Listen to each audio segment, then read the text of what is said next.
Hey, and welcome to the DC Stewart Show featuring Isaiah. Me and Isaiah has joined tonight to do another show. We're going to be talking about some sports events from this past weekend, starting on Friday, on into Saturday, and then Sunday. Those 3 days generally is kind of big with football. That's what we specialize in. We cover football more so than any other sports, but we will in the middle be talking about other sports from time to time. We just want everybody to be engaged and be, able to talk with us about some of the things that's going on in the sports world, whether it's socially, whether it's competition wise. We just want to make sure we get everybody involved. So my name is Derek Stewart, and my partner is Isaiah. And I don't think I need to share his last name, but Isaiah, he's a legend in his own right. He's a childhood friend of mine. We grew up about 7 houses from each other in Miami, Florida. We went to the same elementary school. We went to the same middle school. And me and Isaiah has been kind of joined at the hip since I would probably say the early to the mid 90s. And we talk to each other every day. It's like we're brothers. I mean, I think he talks to me more than he does his brothers every day because he's got 3 brothers. So, anyway, I want to introduce you to my partner, Isaiah, and have him kind of, go all in for a minute. And then we'll be talking about the first topic of discussion, which is going to be the Colorado Buffaloes football team. So, welcome, Isaiah. What you got going Hey, tonight, man? man, I got quite a few things to talk about. I really was excited to get this thing rolling this week, man, because I enjoyed all of these games from Friday to Sunday. And my most exciting thing to see the Hurricanes come out there with all that energy, and they did so well this weekend. And just to see how in the first half they had a little adversity at first, but man, the way they adjusted themselves in the second half and played like they was capable of, man. And that quarterback, I think Ward is going to be in the running for the Heisman Trophy, man, because he's doing everything. Maybe, Hunter may win it over at Colorado, but he's surely going to be in the running for the Heisman Trophy because, man, he's giving everybody an opportunity to touch that football. He's dumping the ball off to the running backs. He's got a good core of receivers. He took the ball and run it when he have to. He know how to get down when he's in trouble. He know how to slide when he's in trouble. So, man, it's exciting to watch, and I could see like the chemistry of the team with him being a leader there and the love that they have for each other is making that game look really well for them. So this week they got another beautiful game coming up. I know it's a storm out there. I think up in Tallahassee, they closing down their schools on the West Coast because the hurricane headed right in to that Panhandle area. So I don't think Florida State they not even having school this week. So yeah, man, I want to talk about these games this week. Yes, sir. Since you mentioned Miami, and I'm glad you brought them up. I mean, to me, to be perfectly honest with you, I mean, Miami looks like the Miami of old in a lot of ways, and I'm not going to compare them to any of those championship teams because those championship teams are in a class all They're by not yet. themselves. They're So we're not not there going to yet. start that, Yeah, that yet. no, But they're not they there are yet. on the right They're just track, and I playing think games. this year there is a real good possibility that they can win the ACC Coastal Conference, which will be the first championship in the Coastal Division since they joined the Coastal Division over 15 years ago. I mean, when they left the Big East, because they dominated the Big East, of course. So with all of those great players and those great teams and those great coaching staffs that the Canes had, I think this team, and I think Coach Cristobal, and I'm gonna call him Coach Cristobal because I have that level of respect for him. Everybody wanted to kind of talk about whether this team was going to, measure up and be able to meet the moment. And within 2 years, because he's had about 2 years to turn it around, and he's one of the best recruiters in the country, by the way. Well, he Coach had the best Cristobal is recruiting one of season. the best recruiters in the country. He Yeah, recruited well at Oregon. He recruited well when he was at Florida International University. He's a local Miami product. I mean, he played for the University of Miami. He won a championship with the University of Miami. yep. He actually won championships with Alabama. Yep.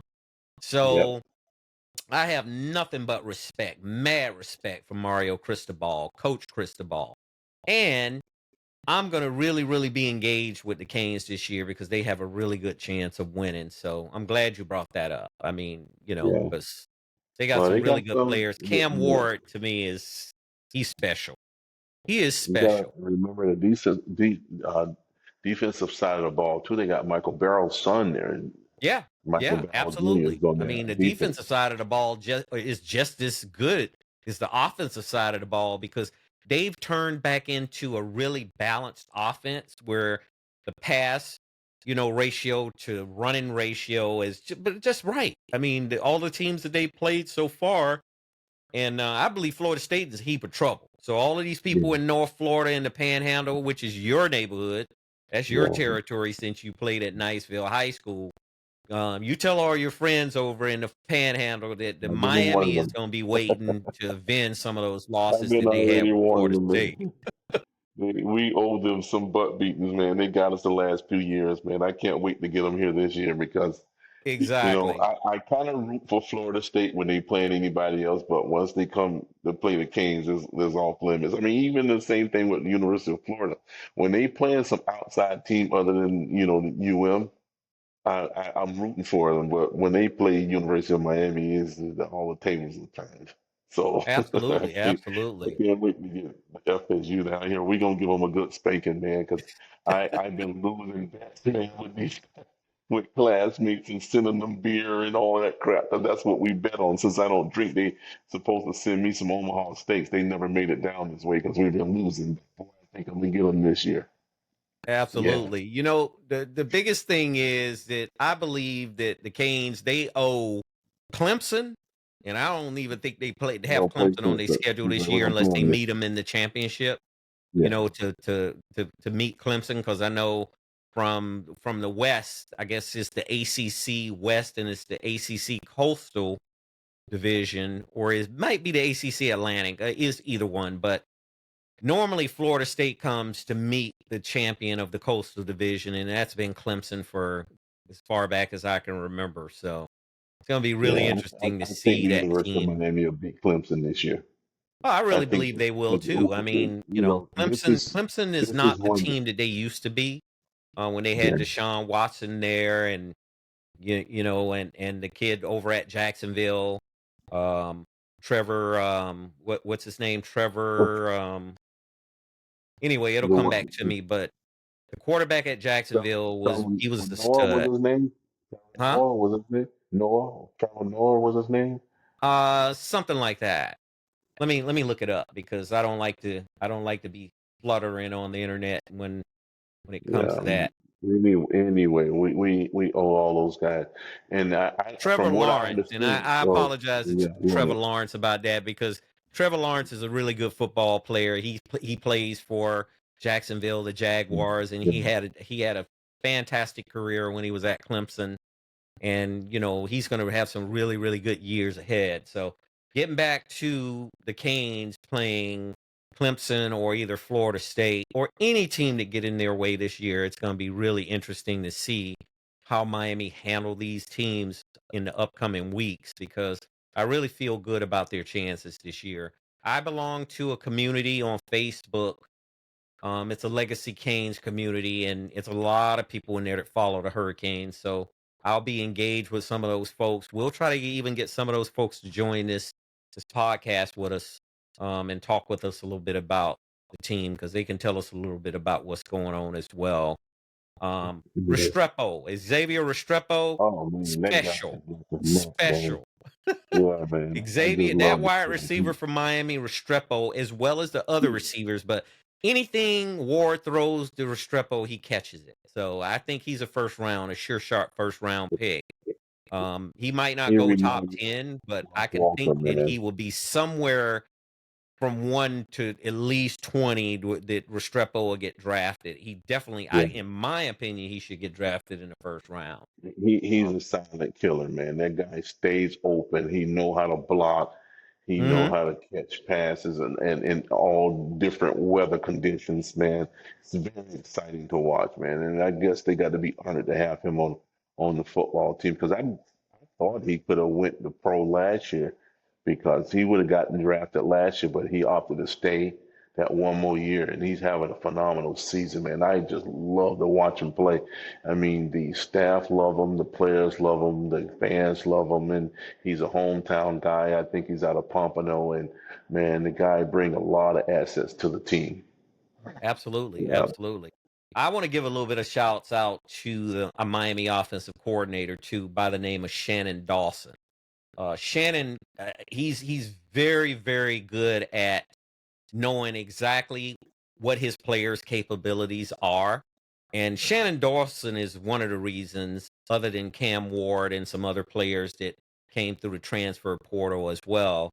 I have to give most of the credit to Coach Dawson because he has done an immaculate job with that offense. Because me and you talked over the last 10 years about how predictable Miami's offenses were, as far back as Larry Coker. I think when Butch Davis left the program, it was a big thing back then.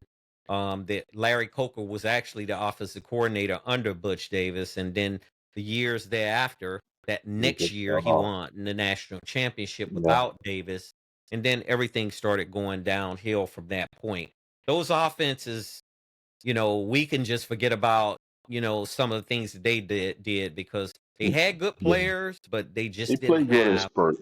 the offensive Yeah, firepower that Shannon yeah. Dawson has brought to this team. And I mean, if I was Coach Cristobal, I would definitely be trying to hold on to Coach Dawson because he might not be around long. I mean, with his resume the way it is, and with the job that he's done with University of Miami football, it's amazing. So anyway, let's move on to Colorado. Prime time, Coach Prime. I'll go back and forth calling him Prime, and then I'll go back and forth to the Dion portion of it, where he The was Dion, actually Dion Sanders when he was at Florida State. Dion, yeah. Then I call him Neon Dion. That was a name that he they don't gave like him back that. then.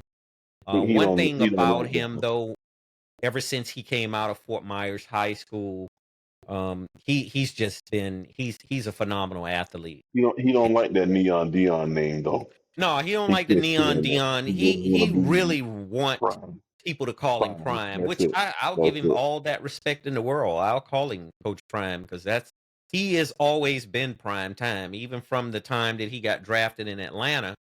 I was living in Atlanta and I saw his first game where he ran back a punt return because he was a rookie and Billy White Shoes Johnson was kind of on his way out, which was a receiver for the Atlanta Falcons back then. That was a game at Fulton County Stadium. Marion Campbell was the head coach of the Falcons, and Dion fielded that punt return, and man, he took it to the house because he ran a 4.40 consistent back then, and he was a Yeah, two-way a athlete. lot of folks underestimate his speed too. They do, That's why he gets so many interceptions because they don't know how fast he can close in on the ball, and yeah. He breaks on the that's ball part as of his about as defense. fast He'll as break any you up. DB I've seen. Yeah, he beat those quarterbacks up to delivering that ball, and he closed right in on it, man, and they fall for it every time. Yeah, Absolutely. And he but did that getting when he back was to with the Colorado, Falcons. He did that yeah, when he went to Dallas. He did that with the San Francisco he did that his whole 49ers. career, man. He just was a shutdown, closed down cornerback. And he was Yeah, a hell of a baseball player too, because he was a two-way athlete. So he yeah, played for the Atlanta Braves. It's only a handful of athletes have ever been able to be two-way pull that athletes off. playing baseball and Yeah, football. yeah. Bo Jackson was one of them. He played for the Kansas City Royals. Um, and he played for the Raiders, the Los Angeles Raiders at the time. Hmm. And, you know, Coach Prime, he was with the Atlanta Yeah. Braves. I believe at the same time he was playing for the Falcons until he got traded to another team, and he lit up both ends of it. I mean, they were winning on both sides. Each team was winning with him on those teams. So I let's was trying to think of the name of the other second one you should have thrown in the mix. He played quarterback for was it Charlie Ward that played Charlie quarterback Ward, for yeah, the he was a two-way he player out of Florida yeah, State. he played He played basketball and football. basketball, and he Hmm. was drafted in the NBA first round, and he played Right. for the New York Knicks for a Yeah. long time. And Pat Charlie Riley was Ward, the because he one that chose basketball over football. I yeah, think he because he chose said to the just play one longevity of it. sport, No, when he because he left felt Florida like State. basketball he had more longevity than playing football. And Exactly. then black quarterbacks wasn't as popular as they are right now. Yep. And so he didn't want to take that risk of getting in the NFL and get injured and then never could be able to play, in the NBA. Exactly. Exactly. Yeah, let's move on over to Colorado and let's talk about that game, man, where they Okay, went that into that game against overtime. Baylor. Let's talk about that Colorado game against Baylor. So that was a really, really exciting game. They edged out Baylor, and it was just a fascinating game to watch with a last second Hail Mary, which the guy came down with a ball from Colorado, the receiver, and it's just the stadium went crazy, man. It was just electrifying, for him to be able to catch that ball when he had to scoop it and cup it while he was going down to the ground. And I looked at the replays over and over, and it was a legitimate catch. It He was he a he kept perfect his throw, elbows man. together. It was the perfect throw. It was the perfect landing, everything. And it was just the crowd just went nuts. Everybody ran onto the field afterwards, man. They would had to get some crowd control in there because they didn't know what was going to happen afterwards. And then it would run them into overtime.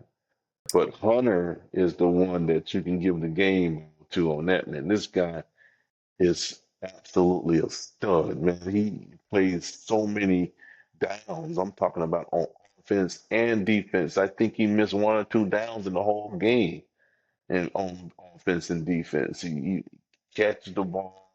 He runs beautiful routes. He fight for the ball, and he came up and made that spectacular tackle in the end zone that prevented these guys to win. I mean, once that ball rolled out of the end zone, that enabled them to win the game. So, man, I know Dion had to be so thrilled with him for him to be able to have that amount of talent and go to a HBCU where Dion was coaching at first in Mississippi and then bring him over to Colorado. So he won't have those guys next year. He won't have neither one of his sons or a hundred next year.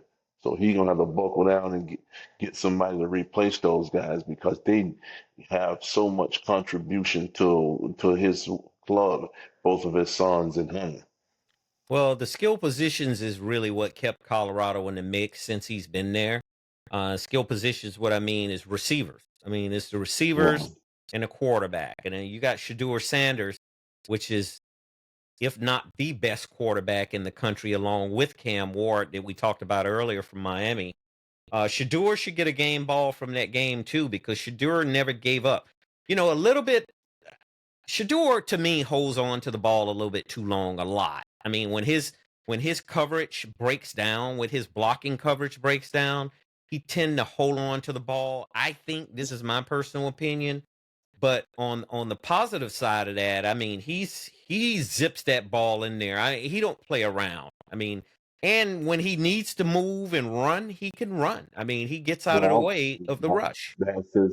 that's his talent level allow him to hold on that ball those extra few seconds because he don't have to get rid of it and force it into coverage because he can run. Most people who can't run, they eager to get rid of the ball, but he would actually try to wait till a play develops before he throw the ball. You think he's holding on to it too long, me as a running back and I'm blocking for him, I don't think so because I think he's buying himself a few extra seconds for those plays to materialize so he can throw the ball down there or he'll tuck it and run. So that's what he actually did in that last play. He let those guys get in position and he chunked that ball downfield. And if he would have got rid of it early, it wouldn't have been able to go down into the end zone because he got early pressure. So he ran off to the left side of the field and wait till those guys got in the end zone and he threw it down there as a Hail Mary. And that's what made the play.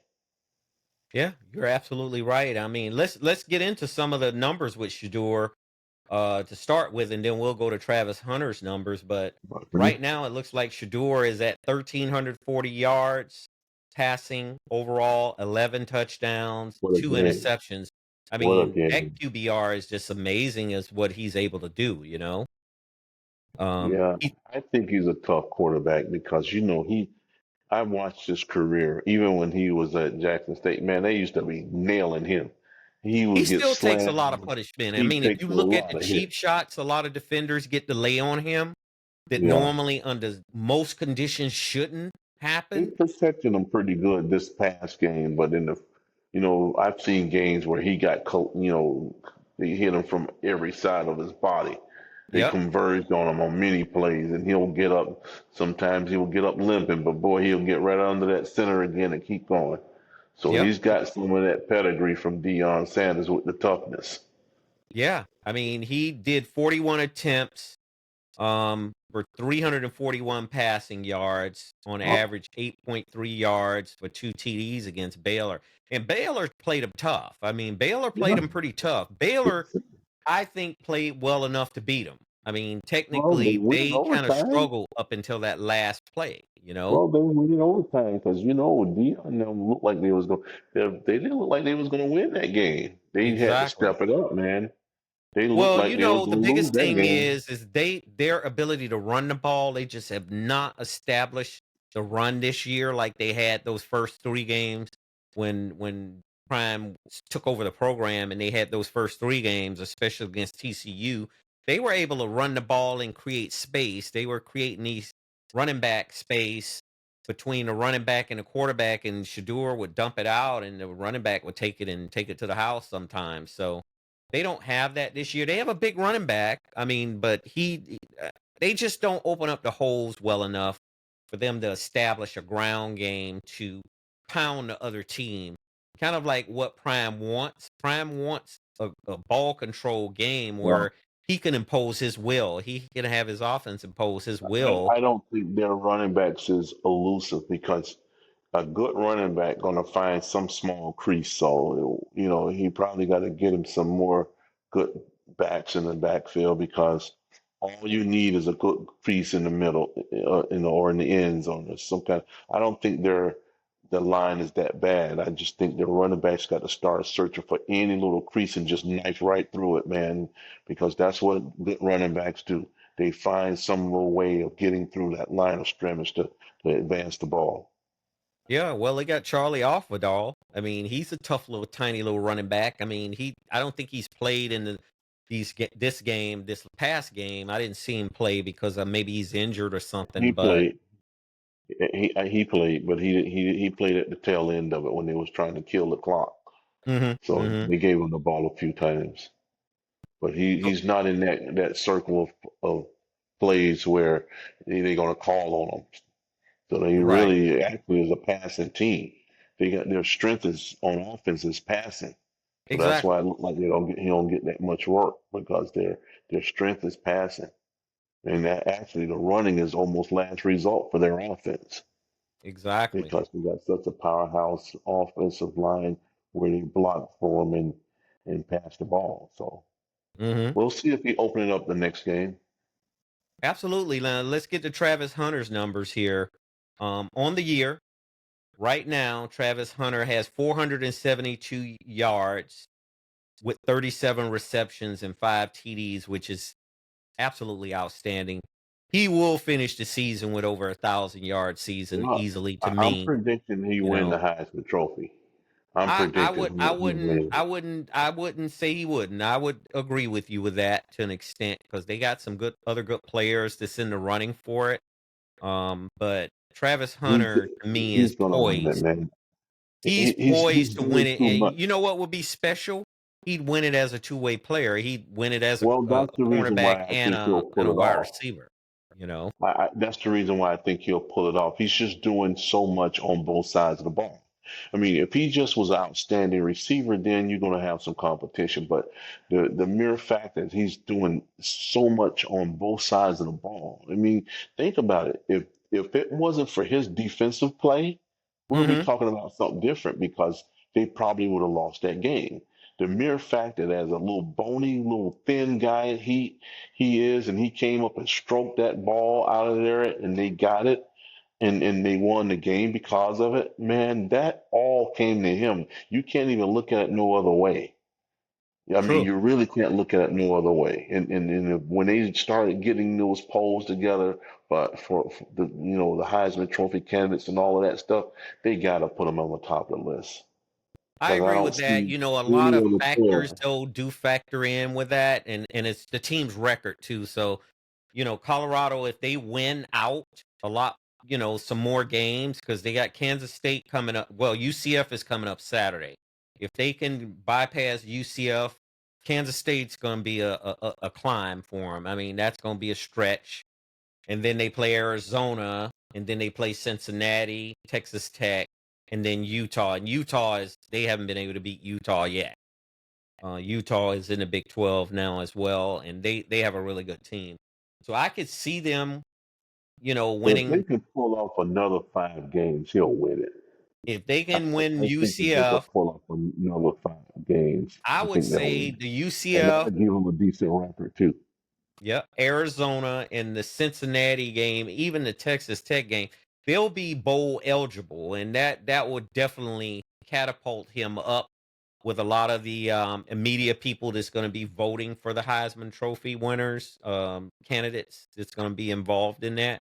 So the teams usually with the best record and the best player tend to. One thing I want to mention is this is the first time in probably 10 years where they're getting the type of coverage that they're getting. I mean, Colorado wasn't on TV No, well, a couple of years ago. They no. wasn't even mentioned. They wasn't even spending the revenue to put them on TV. It's just exciting to watch because the stadium is jam packed. Just you know, the fans are there. They got support from the student body and everybody want to see how they're going to come out with their swag that they have. It's just good to watch them, man. It's good for entertainment. That's what I think. I think just if they could pull off 5 extra games with the amount of people that watch them play, and they win 5 extra games, he'll win the Heisman Trophy. Yeah, well, the athletic director Rick George, he's looking like a genius, man. I mean, he went out on the limb to lure Prime to come to Colorado, which to me was the ideal situation for him. It wasn't a high expectation, you know, uh, from that program for him to just come into that and to bring that program to the level it is now. He's made that school so much money and Well, it they brought making the money. and notoriety to the school. I mean, you know how many people are visiting Boulder, Colorado Yeah, now, which yeah, Boulder was kind of like one of those destinations that people went to ski in the yeah. That's it. wintertime, Yeah. but Denver is the capital. Well, Denver, Colorado is the place where most people go when they go to Colorado. But Boulder was kind of, a hidden gem off the map until he got there. And the president of Colorado, his name is Todd Salomon, and Rick George, man, I have to give the credit to Rick George. Rick George, he did a really really good job at bringing Prime in there, and he supports Prime. He's Mhm. 110%. Prime couldn't ask for a better situation with that athletic Well, director they who has turned his them on back. after they let them run the program. Because sometimes they'll get you and they won't let you run the program. They just put you as the face of the program. But it appears that he's actually running the program, which is a good thing. It's not Exactly. nothing phony about it. When you put a face up there and just don't let them do their thing, it's phony. But when you let them come in there and do and run the program as he see fit and it's successful, then it's a beautiful situation. Yeah. Moving on to USC versus Michigan this past Saturday. So USC was undefeated when they went in. Michigan had dropped one, but Texas came into the big house and beat Michigan. And Sharon Moore took over the program when Jim Harbaugh left to go back to the NFL for the LA Chargers.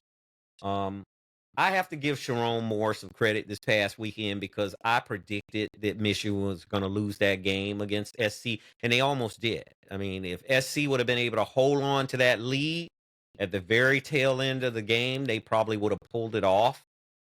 Because Michigan only had 32 yards passing, the And entire game. you know. So what do you think about Sharon Moore in terms of his ability to be able to take this program to the next level, because they do have to play Ohio State, and I think they have to play Penn State, and Penn State is they're a silent killer this year. I mean, they're blowing everybody out. So we'll see if they can get past those two teams. But USC had a good opportunity, and they didn't pounce on it. I don't think at that very end of the game. Maybe those kids bought in, man, because I think he coached what 3 or 4 games as the head coach when Hmm. Harbaugh was out on suspension, and maybe they just bought in because last week I just thought they was going to drop an egg, man, but they played their rear ends off and they played throughout the whole game, and he was coaching his tail off, man.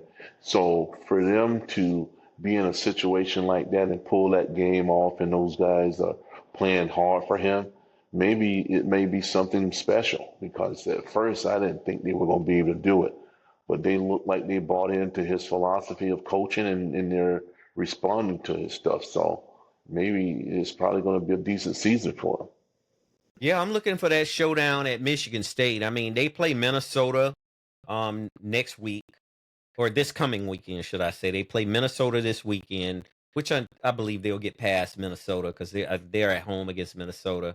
They have to go on the road against Washington, and they play Illinois, and Illinois is a pretty good team. They ended up they Illinois has got a good team, so I'll just say that they're gonna have to play their butts off for that one. But that Michigan State game is gonna be interesting because But Michigan that's State always has a a dog new fight. coach, and he came Yeah, from that's Oregon always a State. dog fight, man. You know, Nobody can go in there predicting who's going to be the outcome of that, man, because you could have a raggedy season and next thing you know, you get beat. The team look like they're favored to wind up losing the game. So, man, that's always a big time rivalry with the Michigan State and Michigan. yep, you got East Lansing against Ann Arbor, but Jonathan Smith, he's the game changer for Michigan State. He was at Oregon and I mean Oregon State, and he turned that program around. So I would think that Jonathan Smith's team is going to be ready for Michigan this year. We'll see. And then you got Ryan Day for Ohio State, and let's see when they have to meet up with Ohio State, because more than likely, they Ohio State will end up whoever plays for the Big Ten championship. Is going to be interesting to see, because it doesn't. Let's see here if Ohio State end up playing Michigan this year, in the regular season. Uh, okay, I'm looking at, yeah, November 30th, and it's at in the Horseshoe in Columbus. So Michigan's gonna have to be on the A game for that game, because Ryan Day pretty much has been beaten for the last 3 years with Jim Harbaugh. So we'll see how that really plays out on the end of the spectrum for that. So moving on to our next subject, let's talk about a little bit of what's going on with the Miami Dolphins. Can Well, you the Miami, elaborate on the Dolphins? Because I don't keep up with them as much since I live on the West the Coast. Dolphins is my people, man. The So Dolphins are my people, but man, let me tell you, they boxed in. Tua went out. Then the second string quarterback came in there soft as butter, and he got bought. They slammed him on his shoulder, and he looked like he got hit by a Mack truck, and he went out. So they got a third string uh, quarterback in there. So, man, I don't know. I'm just really puzzled how.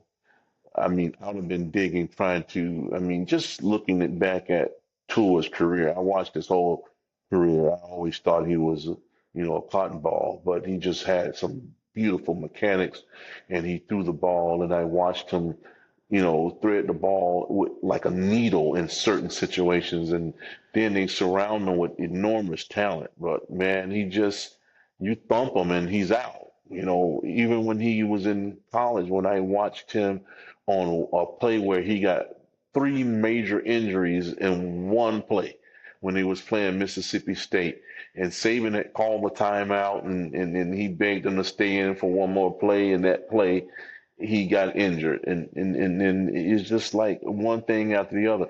Now the seriousness of this is the thing that people got to consider. Even him, he need to consider stepping away from the game, because this game is nothing but a bunch of dogs running to the ball, and they trying to win, and at any cost they want to win. And if they can elbow you across your temple and get you out of that game because they know you already soft as butter, they're gonna do it. So I would urge him to start trying to consider how he's gonna exit this game, man, because I watched that tackle, and that tackle didn't look like it was something that'll injure you. But everybody feel different. I even, getting back to just things that, if when you look at something, it don't look like it's serious.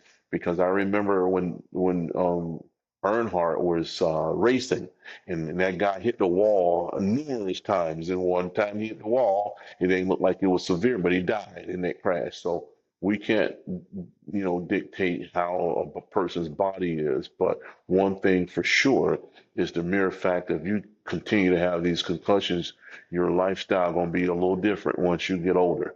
So he need to start thinking about an exit strategy to get out of this game. I know he's young and he still want to play, and he's got that adrenaline flow when that ball get kicked up in the air, and he want to enjoy the fans and the people who respect him and come out to see him play. But man, that game is a small window of your life. It's the football player's life expectancy is 5 years, and he's approaching the fifth year if he's not right on it. But I mean, he's got a ton of money now, and he's got certain degree of guaranteed money from that last contract.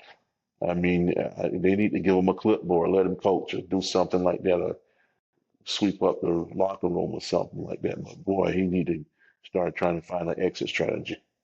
So what's your prediction on how long he's going to be out? Because they're going to have to put him on injured reserve. They And did already. They put him on injured okay, so reserve he's already, probably and it's how many somewhere in the games neighborhood would of you four or say five that games. he would be out if Four he or five decides to games. come back? 4 or 5 games is what they're predicting now. Okay. Yeah. And they customize his helmet. He has a special helmet. I mean, they've done literally everything they could to protect the cranium of his skull. I mean, so he doesn't take another blow to his head. Well, almost And it's everybody got different helmets now. The helmets are not the same, but when you just this, I mean, when you're fragile, no matter what true, kind of cushion they put in there. But I true. think the fact that he's already sustained those type of injuries in the past is the reason why I want to put some sense of urgency of exiting this game, because man, you fool around and be a vegetable at the age of 30 messing around out here, man, because this is a serious brutal game, and it's fun, but it's something that you probably regret once you get older. I totally agree with you. I mean, from that perspective, if it's a health issue, and a lot of players, Jim Brown back in his time, he walked away from the game because he wanted Yeah, to preserve his health. he Barry wanted a quality Sanders of life. walked Yeah, away from the game. He wanted to preserve his health. And Ricky those are Williams too, decisions even that though they he was made that really they look back on that I don't think either one of them ever regret it. no, Take Ricky Williams was the same and Ricky way. I mean, Williams, yep, he's he was a another spliff perfect smoker, example. but I mean, he was burning those spliffs too, but man, he could have played longer if he wanted to. All you had to do is just keep him caged up where he can't get access to that blow. But he was on that weed heavily, and that's what kind of threw him off. But he got all the time in the world to get his head right now, since he's not playing. Yeah, He Ricky was did one of the real good biggest. for himself, man, after he left the game. I mean, he's an entrepreneur and he's done a lot of different things, and I think he made a really good choice. Based on all of the variables that he had to deal with when he made that decision. So Carolina, Bryce Young, they put him on the bench last week. What do you think are the chances that he would get traded? Well, once you get benched, you almost like damaged goods. They bench you, man, you a bargaining chip then. So I think, man, his days are numbered. Once you get benched, man, they're gonna be looking to get rid of you because you're not even important no more once you get benched. Because if you can't pull that second string to fight for a first string job and they bench you, they're not even looking at you to be the man to step up, even if that starter get hurt. So you might as well be trying to find a new team to go to. Yeah, I mean, he was the first player picked in the draft, and the owner of the Carolina Panthers, he actually interviewed Saban twice. David Tepper, which is the owner of the Carolina Panthers. David Tepper was the one that pulled the trigger and said that he wanted Bryce Young to be the player that he picked to come to Carolina. And there was a lot of questions about Bryce Young's not so much his skill set, but his size. You look at his size for a quarterback, and looking at his size of Bryce Young, and I'm gonna pull it up right now. You, Um, I'm thinking of this with him, man.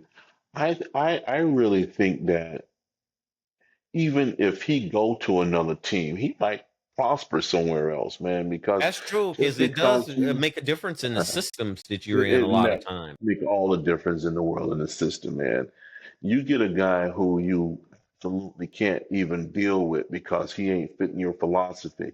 He can go somewhere else and blossom. So he should be looking to get traded. That's what they may be trying to do to him because if he don't fit the system and the schemes of what they're doing, get rid of the guy, let him go somewhere else because fool around, you just sit on the bench and then you get rusty and then your talent level start to diminish and you out of football. So I would recommend him ask for a trade.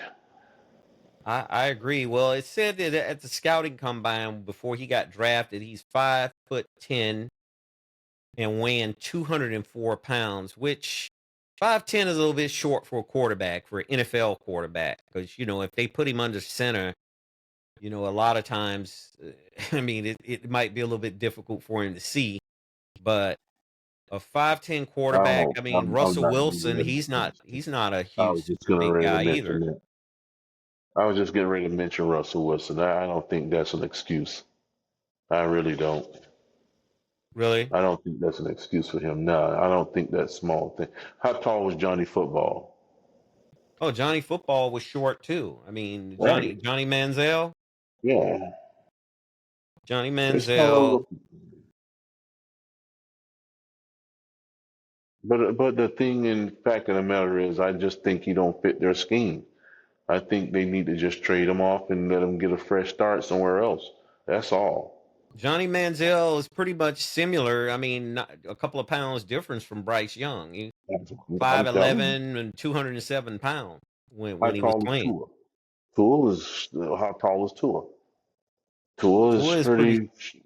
undersized too. Yeah, these guys are undersized. I mean, Tua has gotten fat since he got in the NFL because he eating all that Tua pork is and 6'1". I mean, it shows 6'1", 200 and 25 pounds, and he probably gained some of that weight when he got to the NFL. I yeah, don't he know if he did. was He that started heavy at Alabama. baking. Nah, he wasn't. He's eating those pigs spread it out like that and baking nut stuff and eating all that fat pork, and that's what he's gained a few pounds. Yeah. He was a legendary quarterback in Hawaii when he went to high school in Hawaii. Well, he won the national championships too when he was at at Alabama, but he had a brilliant coach. He had a good running back core. He had great receivers. I mean, he had it all back there, and he had it all. And Nick Saban wasn't settling either. He just gonna bring out the best out of all of his players. So, that was a plus for him. Exactly. Exactly. So Pittsburgh Steelers undefeated. Tell me a little bit Oh about it. Holla man, at me about them Steelers, oh man. You Pittsburgh, convinced that the man. Steelers is for real this year? I just really hope they are, man, because I watched a couple of their preseason games, which they don't count, but at the preseason game made it look like they was going to continue from last year. But now they got a undefeated season. Well, a bunch of people was asking for Tomlin head and thinking he should have been fired 5 or 6 years ago, and they turned around and gave him an extension twice. Well, Guess what? The joke is over there winning, man. And the thing is, he's got another quarterback back there, and his team is responding to his philosophy again, and maybe he might pull off something this year because he hadn't won anything in several years, but at least he's coming off to a great start. He's got a really good start. so let me throw something at you. You got Justin Fields, who's the starting quarterback. They're 4-0. Russell Wilson's been technically hurt. I mean, at the beginning of the season. When Russell Wilson becomes healthy again, what would you do? Would you take Justin Let Fields and let put him it back on let, the let it bench? no, I let him fight for his damn job. That's what he should do. Let him fight for a job. If he win the job back, yeah. And the thing is, we never know how this thing gonna happen. And listen, you let him fight for his job. And if this guy is still sharp, you let him fight for his job. Because you stick him in there, and if he get hurt, because I guarantee you it's just going. It need to be a dog fight for that starting position. I won't just implement him back How in is the it a wrong dog season. fight when you got a young quarterback that's considered an athlete, but he's become a quarterback first and an athlete second, and he's winning and he's 4-0, and you got Russell That's why you Wilson kind won't of on mess the with it. downside going out on his career. That's why you How do won't you mess with compete? it. Listen, I would let him compete. If he goes down, Russell Wilson just get plugged in. But I would not mess with success. If you're winning with this guy, no matter what I pay Russell Wilson, I pat him on the back and say, "Come on to practice tomorrow. Everything is working out just the way we want." Because eventually, if he want to continue to play football and he's not at the top level, he gonna be second string anyway. So he's just a good insurance policy right now because I'm not messing with my winning schedule. If I'm winning, I'm leaving it just the way it is. I'm not So pulling it out and messing with the Tomlin won't chemistry of the name a team. starter. I mean, he won't technically. They ask him, is Justin Fields a starter now? And he I wouldn't mean, now, confirm listen, that. man, he's playing a chess game with the media by saying that. He's not getting ready to tear up his chemistry of that team or make his quarterback feel less than. Come on, man. You got to understand these guys. They are playing chess, not checkers. They're going to play the game and win the game and keep playing, with and when you gonna mess up that by putting a guy in who's been injured and we're winning, I'm not messing with that. I'm gonna leave it just the way it is. Yeah, I have to agree with you there. I mean, I wouldn't mess with something that's already working, because I mean that chemistry is like you said is really really critical for a football team. And it took Pittsburgh forever to get any kind of chemistry together on offense because their defense have carried them for the last 5 or 6 years is because of the defense. The reason Tomlin was able to break even 500 every year was because of that defense, not because of that offense. You know, Well, I thought they had their puzzle pieced together when they got Najee from the Alabama, Najee Harris, Clemson. yeah, Najee Yeah, when Harris. they got Harris, I thought they had grabbed their running game and they would have a balanced offense. So now they have a good quarterback and Najee is still there. So that was one of the main reasons why we're winning. We're gonna just not mess with it. We're not messing with it because you go there and put this quarterback in there when we're already winning and they fool around and start losing, man, you watch them fans, they gonna be all over him. I'm Yeah, telling you, them Pittsburgh fans was trying to root him out of there anyway. And if they're winning now and now they're accustomed to that, and you make a change and you screw it up, man, they gonna be want to short order him out of there. I'm telling you. well, Coach T, and that's what Stephen A. Smith and all the guys on First Take and on ESPN call him Coach T. He's been through it, man. He's had a lot of ups and downs with Pittsburgh. He's never had a losing season, though. I mean, that's something No, to he was contend right on the with. I brink mean, of in it, and he was professional right on the football, brink of it a couple times. yeah, He was right on the brink of it, but he really never had a losing season. And see, that's make it difficult to fire a coach too when they never had a losing season. I mean, they never went where he was trying to take them, which is a championship. But they went 500 a couple times. But they didn't have that losing season. So that 500 came a couple times, and those fans don't like that, man. Not Those Pittsburgh fans did not fans, like not it those at all. fans. I mean, those Steeler fans, they expect more. I mean, they're just like a lot of teams. I mean, you look at Pittsburgh, you look at the 49ers, those teams, that fan base expect a lot out When of they get a Pittsburgh. tradition of winning, when Yeah. they got a tradition of winning, and then he won a Super Bowl, early in his career there, and then he hadn't been back again. I mean, he was young and vibrant, and now he's done got some years on him when they think he's supposed to got wisdom and smarter, and now he's losing. So they want to make a change. I think Pittsburgh has got this thing where they love to keep coaches where they don't like to change so often Yeah, because I the think they Rooney only had family. like three. Yeah, I think they only had like three coaches the whole life of the Chuck the, the Noll franchise. Yeah, and Bill Cowher and Mike yeah, Tomlin. I mean, right. they that And they're not organization, they easy to like that change. continuity. They don't Of want to course. be putting different coaches in there every few years like a lot of other teams do, you know. Hmm. Yeah. Yes, sir. So high school. Let's talk a little bit about high school because that's kind of what we are going to be concentrating in. Me and you had some discussions on and off about you know working with some of the local high schools and some of the high schools in our local areas, um, covering those games and talking to the coaches and talking to the players. High school is really where it all begins, and especially with since NIL has taken over college football, high school football is kind of like a big, big thing now. I mean, it's always been a big thing, but now you look at NIL and they're recruiting a lot of these players from their sophomore years or even a freshman year. Um, what direction you think high school players should think about going in when it comes to choosing a school now based on their abilities and the school offers to them? In other words, what I'm saying, what do you think a high school player, what variables and considerations should they take when they think about picking a school? Well, it comes to me severalfold. First off, I'm a big advocate of education. So if you want to be a lawyer or a doctor and all that stuff, and then you start looking for the education aspect of the club. And then secondly, you looking at if you think you're going to get your education and you want to go pro in football as well, then you start looking at what team playing on a regular basis on TV where they get the amount of exposure.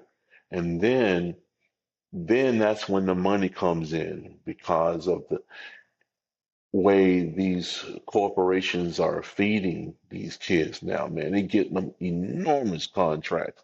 And they making so much money now. And if they get it at a young age, like let's give an example where you get a kid that's a freshman and he get one of those nasty fat contracts. Hmm. If he take care of that money, he won't never have to enter the NFL because he can go out and be a doctor if that's what he want to fall upon. And he say, "Oh man, I made so much money. I don't have to go get a concussion playing professional football. I just made 10, 15, 20 million dollars. Now I can go be a doctor and save somebody's life, or I can go practice law, or I can go be a cop, or I can get into politics and be a commissioner or a mayor or whatever the case may be." So it's just so many avenues that these kids can take right now with their life, man. And football is that small percentage, and I always spoke about that. And if they got the money already, why go? I mean, I'm just saying, just be smart about all of it.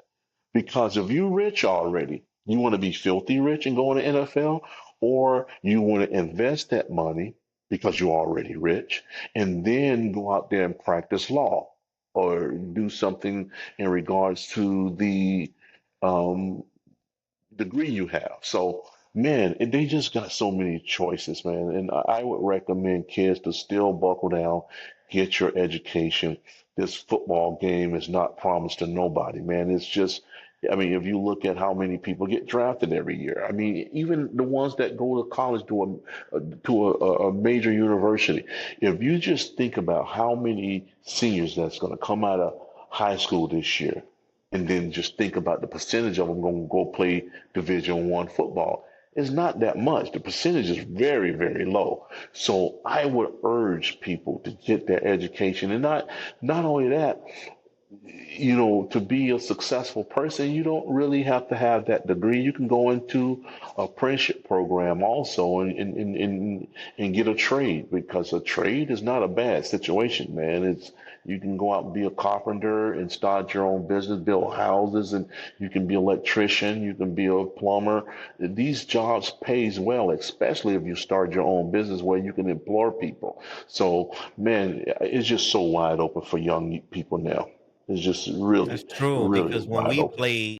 when we played back in the 80s, I mean, we couldn't even conceive thinking about, I mean, even at the high school level, but definitely at the college level, those players, they would be, oh man, they would go crazy back then if they knew Yeah, what these players are earning now. I mean, yeah, right here, as you mentioned about the NFL, it looks like 224 players is drafted every year, and out of yeah, those 224 players, maybe only 180 of them make the teams. I mean, they yeah. make the rosters. The other ones are kind of sent packing, technically to either step your game up and stay I in think shape that and whatever, the new image and likeness was the best thing could have happened to these kids, man, because you think about a single mom, a single dad who's barely getting by, and their kids can get a contract to help them, help the family out, to help the younger brothers and sisters. So it's a beautiful thing. Now, on the second hand of that, a lot of the coaches are intimidated by that. The one who coach with a hatchet, and one who like to jam you up and talk crap to you and try to almost intimidate you for you to bring the best out of you. Those coaches like that get intimidated, because you're thinking about a kid that's worth $10 million, and he's a freshman or a sophomore, and he's still got an opportunity to get more deals like that. That intimidated a lot of the head coaches that don't have their feet solid on the ground and know how to deal with a kid who's worth a little something. that's true. I totally agree with you. This NIL thing is going to only expand too. It's going to get bigger and expand out probably more, where players will have even more opportunities to earn, from different capacities when it comes to their careers. Because a lot of these schools now, when they recruit them, they tell them, "Look, we have a decent NIL package that we can offer you this type of deal and that type of deal." Because see, with NIL, the NCAA really don't want to have anything to do with it, nor do the schools. So what they Well, do is they they don't want to allow a pay. player to negotiate with They don't companies and want to with pay. They want to bring the money in, but they don't want to pay. That was the exactly, biggest thing. That's what held all this stuff up for years and years and years. They would pimp out these kids, make all of this money, and if they don't go pro and they don't get a degree, they damage goods. And that was shameful to me. I mean, you just think about something. If you take a school, a lower tier school, play a Nebraska, or they play USC, play one of these powerhouse teams, and the money that they get off that one single game, it take care of their whole athletic department, not just the football team, but the the badminton entire athletic and department. all of Yeah. that stuff, man. So that goes to show you how much money is generated, how much revenue is generated in these games. Just for instance, you know how much money that's being generated in the University of Colorado since Oh, Prime been there. And that's just since Prime went there, man. You had 100 and something odd fans at the game last game, and his season is sold out. The season tickets are sold out for years to come. And that's it's just mind-boggling to see how much money that these colleges generate, but the kids can't get nothing but an education, bro. Just get your education. And if you don't get your education, boy, you're gonna be out there beating red rocks or cutting grass or something like that. And that ain't fair, man. Cause I think agree about with if you. you think about this, let's say the it was 75, $80,000 a year to go to school, right? And the Okay. school don't pay for that. Now, the money that he's made that school, from what I read months ago, is almost $100 million. It says 50 million here. So the 22-23 academic year, they pulled in over $50 million in total football operating revenue. So And that that's comes from probably on a sales of, low ball. That's probably memorabilia on a and low That's on a yeah. low ball, man. I guarantee you that them figures probably way beyond that $50 Well, million I, dollars. I agree with you here. It says it looks like here it said over $117 million See? dollars. That's Yeah, what I'm something saying, close man. to that. That's what I'm saying, man. That's what I'm saying. And guess what? Those you get a Heisman Trophy winner. Let's get into Reggie Bush because they hijacked his Heisman Trophy and they just gave it back to him several weeks ago. Let me show you how wrong that was. You can go buy Reggie Bush's jersey right now for about 100 and something bucks. True. Don't you know the school is still making money off this man, and he's been the NFL and is retired for 4 or 5 years, and they still capitalizing off of his hard work. So why they're not paying these kids, man? You can't. They won't give you can't have enough money to go take your girlfriend out to the movies, and True. you out there catching a concussion for the school. Come on, man. That's Well, just not Reggie right. But Bush is suing the University of Southern California as well as the yeah, man, NCAA and the and Pac-12 rightfully because so. of what you just said. I mean, Rightfully so. they still Rightfully making so. money off the man's Of name, course image, they and did. likeness. Of And course then they they did. hijacked his Heisman, which was They shameful. I mean, the humiliated school ought to him, be man. ashamed of themselves They for hijacking his humiliated this guy, Heisman like man. that. That Heisman he That earned. No matter what he did, man, what happened off the field, that they, Heisman he they earned. humiliated this guy. He should shoot him for defamation of character, bro. Listen, You got he everybody should get a thinking of that. settlement. The school ain't gonna be that stupid to not settle with him at some point because they know that they ain't gonna stand a chance in a court of law when you're still Nah, earning money off of his name and then you nah, they still hijacked his go. Heisman. And they let Pete Mhm. Carroll move on to the NFL. And I love Pete Carroll. Pete Carroll's a great coach. So this is no slight on Pete Carroll. I'm not casting aspersions on Pete Carroll, but what happened at the end of his tenure at that program, he was able to leave. Reggie Bush took a bunch of, flack for what happened. And Todd McNair, who was a running backs coach, they literally destroyed his career. I'm talking about the NCAA and USC Mhm. together destroyed his career. And Yeah. Pete Carroll is now teaching back at the school. He's teaching a See? class over at USC. No, see, So that tells see, you everything right no, there. but see now one thing you left out. He's teaching back over there, but how long did he coach in the NFL A long afterwards? time. So he never missed a paycheck.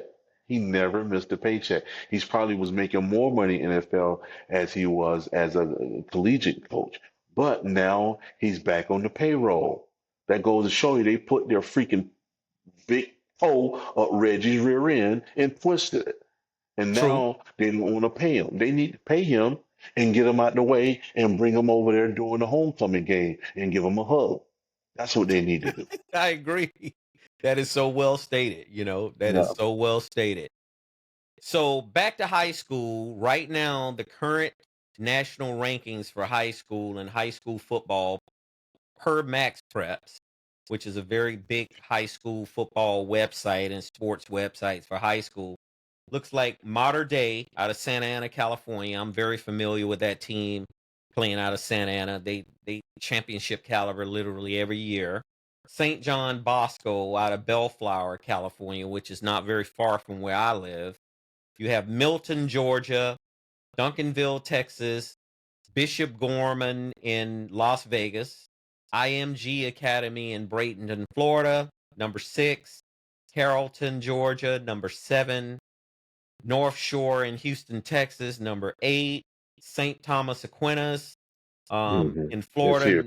number Yeah. 9, and Mission Viejo, which is south of Orange County, which is going towards San Diego, is number 10. So I'll round it out with those top 10 schools. And only a handful of those schools have lost a game. I mean, the top 5, or the top 4, should I say, is all undefeated. So Mater Dei is going to play St. John Bosco on October Mhm. 25th in Santa Ana, and that would determine probably who's going to be the number 1 team, moving into the playoff season for high school football. So we will definitely be reporting heavily about a lot of these high school teams from Yeah. California, Texas, Florida, no matter where the team is. It So can be you in the only read the Northeast. one from Florida, right? The St. Thomas is the only one from Florida. What was in that top 10? IMG Academy is in Bradenton, Oh, okay. Florida, which Okay. is in Yeah. West Yeah. Florida. Right. I So know it is. it's 2 Yeah. Florida teams that's in The that Florida top team. 10, which is impressive. I mean, if you think about it, it's very Hmm. impressive. And IMG Academy has a history. That school is somewhat very similar, just like Mater Dei, to a college program. I mean, with how they with how they program play, and how everything is run within those programs. Those schools are, they're exceptional when it comes to playing football at that level. So, this pretty much wraps up our, podcast for Yeah, today. I man. think The we had a pleasure, really like good always, man. conversation about a lot of things. Cool. We are going to move forward into talking about a little bit of everything, but again, we'll be concentrating heavily on high school football. I cover a lot of high school football games in Los Angeles, usually on Friday nights under the lights. Isaiah will be covering games in Florida. He's in the Fort Lauderdale, Broward County area, and of course Miami. His brother played for Miami Jackson Senior High School, in Miami. Several of his brothers played for Miami Jackson, and he had one brother play for Miami Northwestern High Yeah. School. So we're going to be talking a lot. If you have something you want to discuss with us about high school football, or Let any them sport for chime that on in. matter, please reach out to us. We're going to Yeah, have let a them chime will in. call area on our website. And will call means that you email us, and we'll put you on that will call list on a day that you can join us, and you can talk about sports with us. Everything with the exception of politics. I don't want to talk about no politics, but sports, we can talk about that all day long, 24/7, until the end of time. So Yeah. we are happy to No be here problem. for you. Thank you, Isaiah. We'll be doing this thing again probably on Friday after I come back from the game, All and right. we'll do one on Saturday as well for college, and we'll talk Sunday as well. So thank you. All right, Hit that man. like button, subscribe to us. We're kind of getting out of the blocks now, but we got a fast pace, run that we're gonna get there. So thanks again. Peace out, DC Stewart podcast.